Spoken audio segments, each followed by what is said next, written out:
Good morning, children. Today, I will teach you formation of ionic bonds by the transfer of electrons. Let me explain the formation of ionic bond in potassium chloride by the transfer of electrons. First of all, children, recall the electronic configuration of potassium and chlorine. Potassium 2881, chlorine atom 287. So they have 1 and 7 electrons in their outermost shell known as valence electrons. Potassium, 1 electron we use to represent the Lewis structure for potassium, and 7 valence electron of chlorine we use to show the Lewis structure for chlorine atom. Now, as potassium has 1 electron, this 1 electron potassium can easily transfer to chlorine atom, and by transferring this electron, potassium atom gains the K positive charge, that is cation. It forms cations. Now, the same way chlorine, by gaining 1 electron, it acquires the chloride ion, that is with 8 electrons in its outermost shell with 1 negative charge. And during this process, each potassium has now 8 electrons. It acquires the inert gas argon configuration. Chlorine as well acquires the inert gas argon configuration. Now children, these two oppositely charged particles, that is cation and anion, thus form. They now held together with a strong force of attraction, and that strong force of attraction is known as electrostatic force of attraction.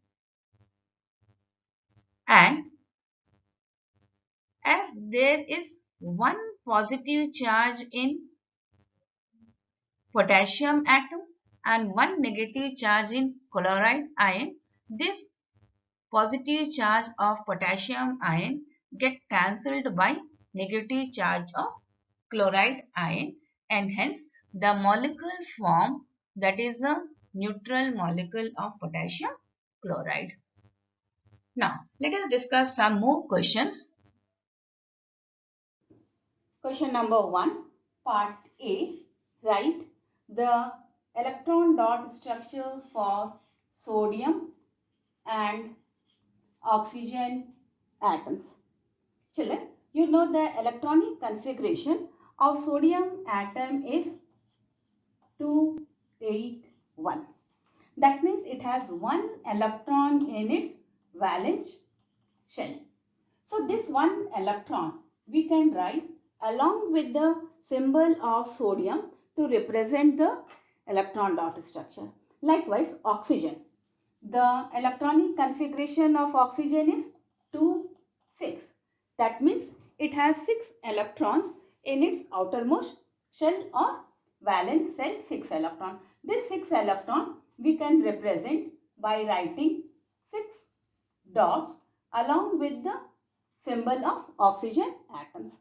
That means these are the two electron dot structures for sodium and oxygen atoms. Now, B part for the same question. So, the formation of ionic bond by the transfer of electrons. Sodium, as it has 1 electron in its valence shell, can transfer only 1 electron. Whereas oxygen, as it has 6 electrons, it requires 2 more electrons to complete its octet. One sodium atom can transfer only 1 electron. Hence, we take 1 more sodium atom. The second sodium atom transfers second electron to the oxygen atom. With this, it forms 2 sodium ions, that is Na plus cations, and 1 oxide ion with 2 negative charge.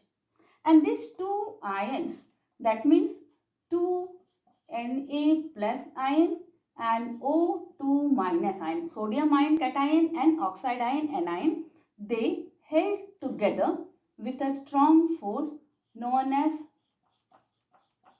electrostatic force of attraction, and hence they form a molecule Na2O.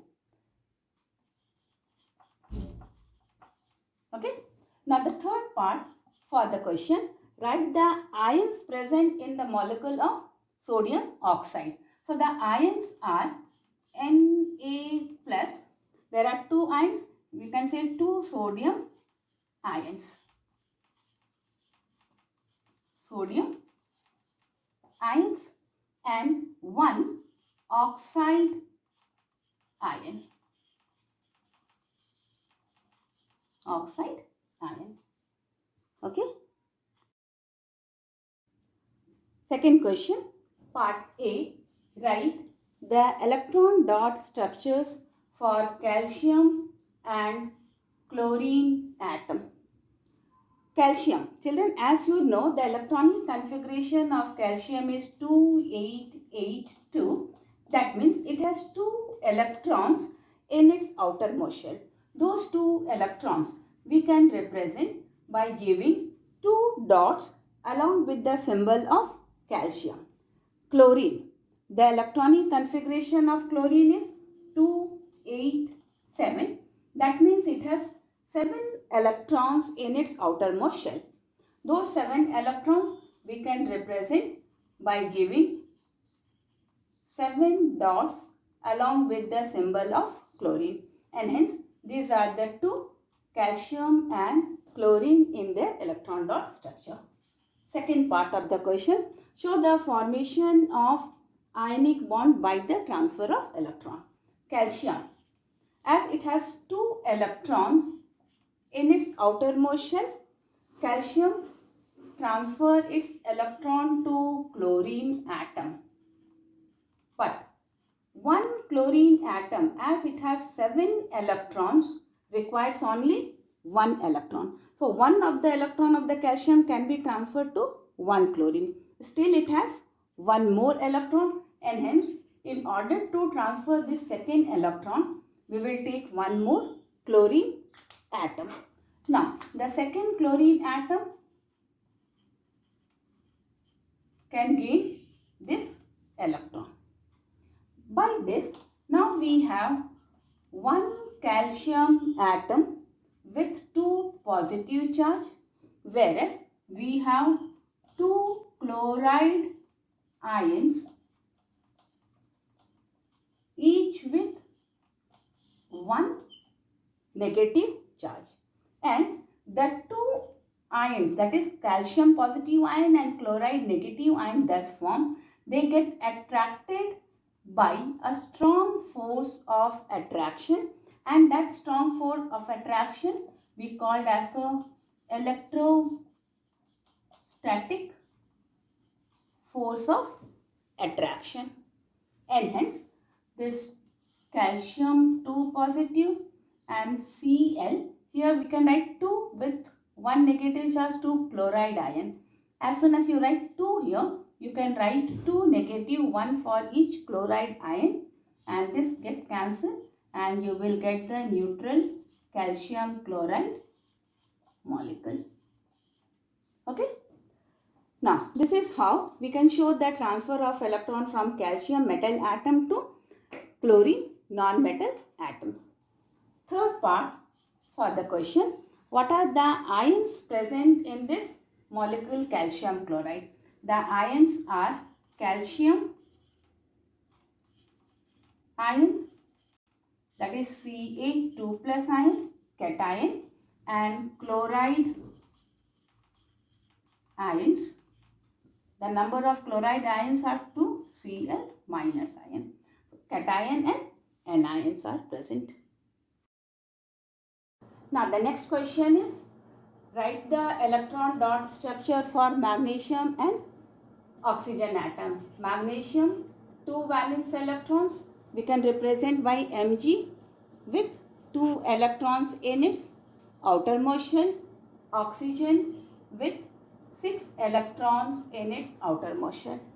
Second part, for the same question, show the formation of ionic bond by transfer of electron. Now here children, one magnesium atom can give 2 electrons. At the same time, one oxygen atom, it requires 2 electrons.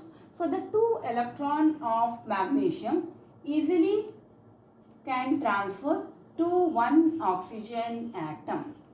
Okay, with the transfer of 2 electrons from magnesium atom to oxygen atom, magnesium atom gains 2 positive charge, whereas one oxygen atom will gain 2 negative charge. Now again here the force of attraction, that is electrostatic force of attraction, and 2 positive charge get cancelled by 2 negative charge, and the molecule form will be MgO, that is magnesium oxide molecule. And this force, electrostatic force of attraction. Electrostatic force of attraction. Now the third part for the question, name the ions present. The ions are magnesium ion with 2 positive charge and oxide ion with 2 negative charge. Now let us discuss some properties of ionic compounds. Ionic compounds are the compounds which are made up of ionic bonds. First property of ionic compounds. Number 1. Ionic compounds are usually crystalline solid. When we are talking about the crystalline solid, that means the solids in which the ions or atoms or molecules are arranged in a particular manner or fashion. In ionic compounds, all the ions, that is positive charge cation and negative charge anions, are arranged in a particular fashion or order. Second, ionic compounds have high melting point and high boiling point. The reason for high melting point and boiling point is the strong electrostatic force of attraction. Due to this force of attraction, the ions are held together very strongly and huge amount of heat energy is required to break this force, and hence they have high melting and boiling point. Now next, ionic compounds are usually soluble in water. Here again we can say like dissolves like. Water is made up of H plus and OH minus ion, and all the ionic compounds as well made up of positive and negative ions, and hence they are soluble in water. Now next, but they are insoluble in organic solvent. In organic solvent, that means the solvent other than water. When we take water as a solvent, we can call it as an aqueous solvent, whereas all the organic solvents are non-aqueous solvent, and ionic compounds, they are insoluble in organic solvents such as ether, acetone, alcohol, benzene, etc. Last, which is a very important point, that is conductivity of ionic compounds. Children, ionic compounds are bad conductor in solid state, but they are good conductor when dissolved in water or when they are in their molten state. Reason for this is that in solid state, as they are held together with a strong force of attraction, the ions are not free to move. But as soon as we take the water solution or aqueous solution, the ions becomes free, and these free ions are responsible for the conduction of electric current.